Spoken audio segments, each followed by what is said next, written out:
says, yeah, that was real nice. And then at that moment, I saw that the hood of his car was lifted. He was having car issues, which is why he was saving that spot. And so then I tell him, well, I don't think he saw that your hood was up. And then he said, hey, he has a problem. Why don't you tell him to come out here? And then I'm just like, I'm not about to pass messages between two grown adults. And Did you say that out loud? Yeah. And then I walk away because I'm like, this is dumb. But so that happened, right? That actually happened. It was super stupid.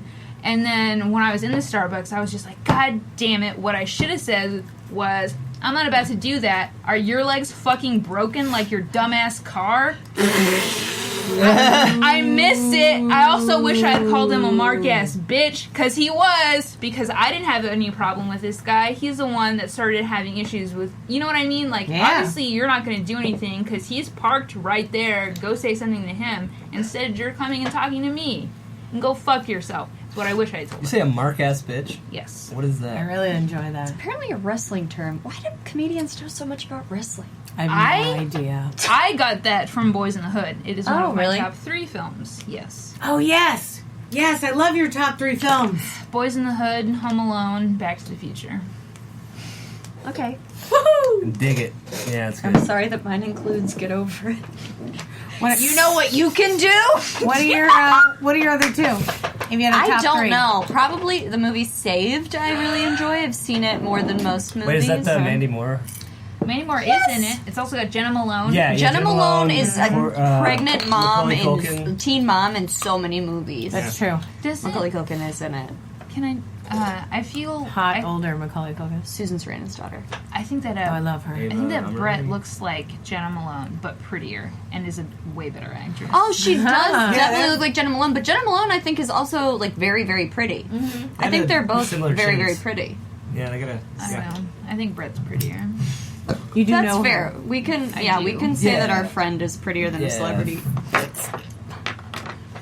It was like, Jenna Malone. Fuck Jenna Malone. If she's listening to this, hey, Jenna Malone, you're uglier than Brett Favart. Hey, no, listen, everyone's beautiful in their own way, and I just feel like... Not Jenna Malone, she's a mark-ass bitch.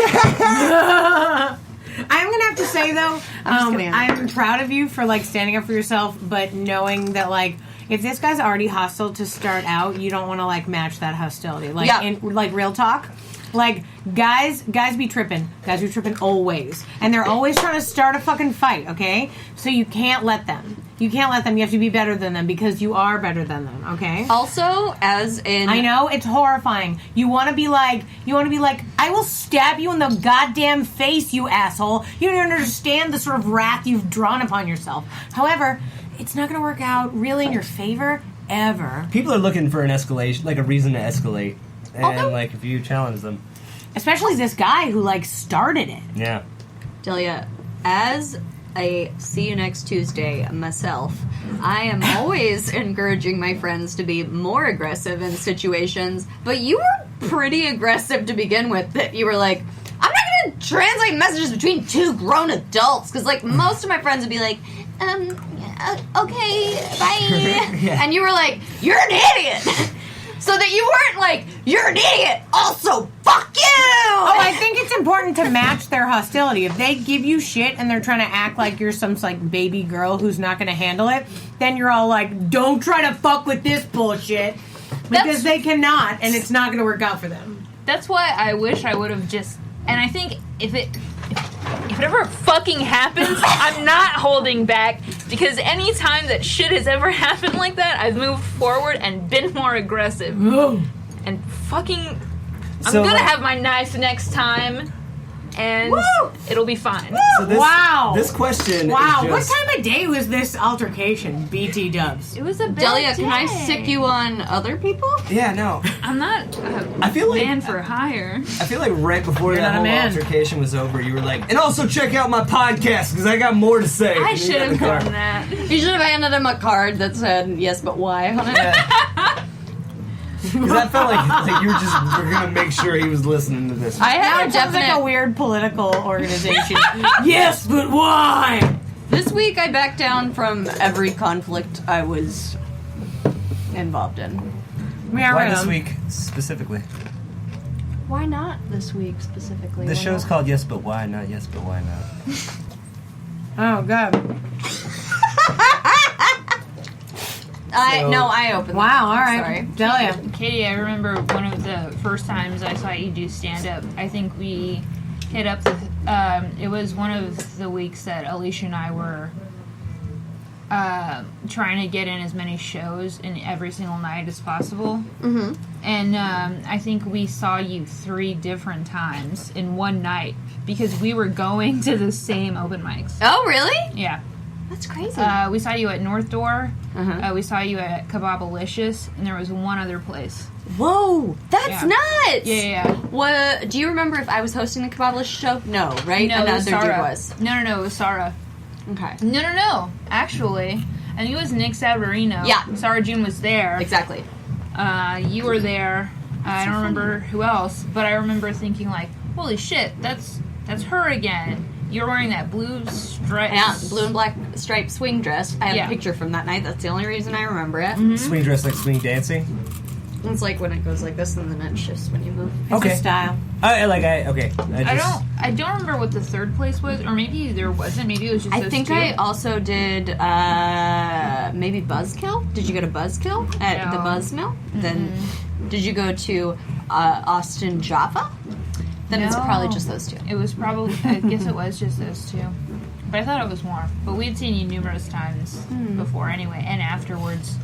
But yeah, I remember, I think we had gone to King B before that. Or maybe somewhere in between there. Okay. In that area. Anyway, yeah. We saw you a bunch, and we were like, God, what the hell? And I think at one point we thought like, oh, wait, is she looking over here? Does she know we were at other shows? Oh, no. But I mean, like, now it's like, no, of course you probably weren't. You're just, like, making eyes around the whole room. But, That's so funny. Well, thank you for coming to both those shows. I started the show at Kebabalicious, and then I handed it off to Nick. Really? Yeah. And so that's why I asked if I was hosting. Oh, that's cool. And now it's dead. It's dead forever. What happened? I'm just kidding. It's hard to market an outdoor show for stand-up. And, yeah. And it's also seasonal because like at Buzzmill they have fire pits and stuff. Sorry, I'm being very boring to anyone who's not a big comedy fan right now, but they have like fire pits and stuff, so they get to do that outdoor show year-round, but Kebabalicious doesn't have any heating in the winter. So we'd have to cancel starting around October. And we'd wait too long, so it's like, oh, it's already too cold, nobody's gonna come, and then start back up. I started both years at South by that I hosted it. The second year was really fun. We had all the men from Women come on. Oh. So it's like Dave Ross and Jake Wiseman. These are all people who have I know these people. TV deals now, but aren't quite famous yet. But anyway, it's a lot of fun. Now I'm rambling. Man, I shouldn't have had this big beer and this tiny beer. I harassed Wendell We're about talking his about life. comedy. The whole podcast is about comedy as a career, and I don't think we've ever had anybody on the podcast talk about producing shows, so it's an interesting detail. Most people are talking about their, I don't know, writing or improv acting. or whatever. Writing and improv are both fun, but I also produce shows. Right. No, so what I'm saying is what you're saying is worthy and interesting, and also, like, I think sometimes that people forget that part, and that's such a huge part. Like, how many fucking people, and I have to swear because I want to say, how many fucking people get into comedy and then just expect somebody else to put them in a show and raise them to do whatever it is that they want to do? Most and people. I'm super sorry, but, like, make your own show, do your own shit. If you're not doing your own shit, you're just a sheep. Yeah. You're not an actual dynamic person that might actually be able to have a job. Yeah. Like, and I don't know what Hollywood's like, you know, and maybe it's a shit show, and I would go there and be all like, no one works as hard as I want them to work. But at the same time, like, I will hold high to my standard of what I'm going to create and how I'm going to put the effort in.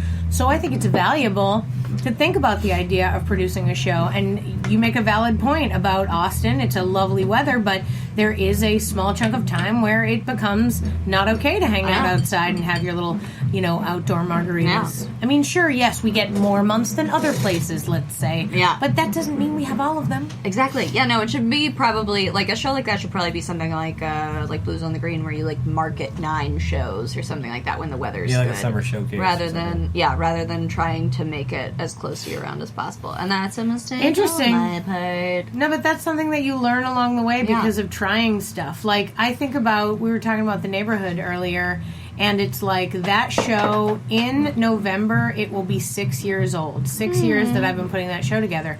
But it was so different at the beginning, and the way that I put it together was even different. And, like, when I was part of it, which was like 2.5 years ago, than it is now.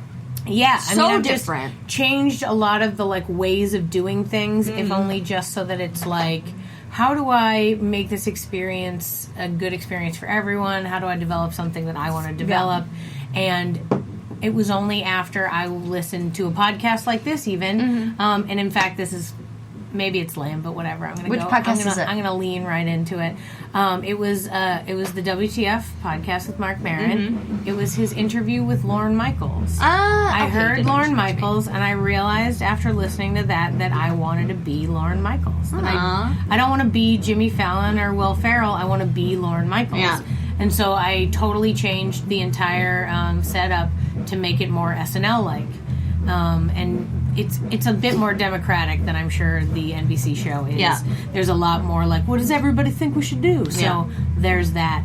But at the same time, like, the vibe of it changed. I learned so much. I went from one show a month to one show every 3 months to once, every other week, basically. There was a lot of different things that changed. No, just the sparkling water in the fridge. And we... it's just, you learn from doing it. You learn from producing. You learn from putting things together, and you're never going to find your own style unless you do 100 of them, which, again, is why the people who are like, take me and raise me and tell me what to do, I'm all like, great, I have no interest in you. Yeah. Do some shit. No, for sure.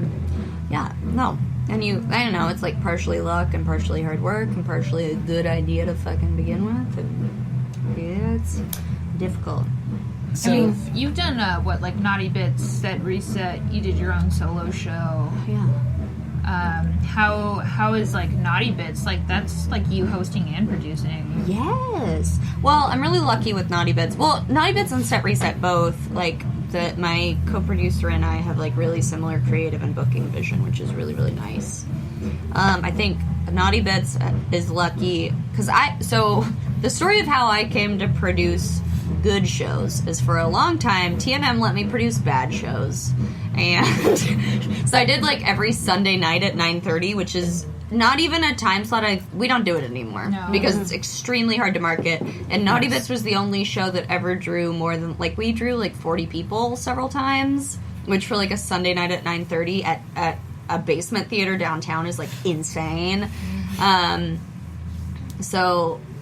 So I don't know, I did a lot of producing weird shit and learned a lot about who I can work with and how things go well. And so I had a weekly show and I brought on different co-hosts for every week, first, second, third, fourth, and we had 4 different concepts, and Naughty Bits and Set Reset were the only ones that lived. There was a talk show that was really, really high. There were 2 really high effort concepts. There was a talk show and a late night show concept, and both those died. I hosted the talk show with somebody who had really different working style from, and I hosted a late night show with my then boyfriend, which is a terrible idea I recommend to no one. We had a great time. We made it well, but it just added stress to our relationship that we both agreed wasn't worth it, and then moved on. But anyway, Naughty Bits is great because Ella and I have really similar concepts of hey, whenever one of us has come to the other with a note, it's always been I was thinking the same thing. It's one time she came to me and was I think that, we do this thing called the reading of the sex news, where we read a headline and then we riff about it for a while. And for a while we were just reading it off of our phones, and she was I don't feel this is going well. And I was me either! And so then now we do it as a slideshow, and it's probably like doubled the amount of laughs we get at the beginning. I'm sorry, now I'm rambling about this, but it's really fun to like have somebody else who's like as interested in tinkering with something and making it as good as possible as you. And Eric and I have started to do that lately too. We both are like really busy, so I think it took us longer, but it's fun. So I'm sure a lot of people that come to see your shows already